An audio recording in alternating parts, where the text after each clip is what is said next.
السلام علیکم دوستو، بستر پر استغفار پڑھنے سے گناہ معاف ہونے کی دعا۔ استغفر اللہ الذی لا الہ الا هو الحی القیوم واتوب الیہ 3 مرتبہ۔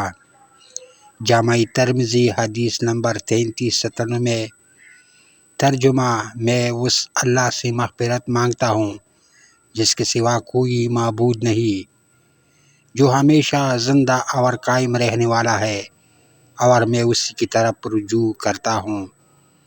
فضیلت: حدیث شریف میں آتا ہے کہ اگر کوئی شخص بستر پر آنے کے بعد 3 مرتبہ مذکورہ استغفار پڑھے تو اس کے سارے گناہ معاف کر دیے جاتے ہیں، اگرچہ سمندر کے جھاگ یا درخت کے پتوں کی تعداد میں ہو، یا جمے ہوئے ریت کے ڈھیروں کے ذروں کی تعداد میں ہو، یا دنیا کے دنوں کی تعداد میں ہو۔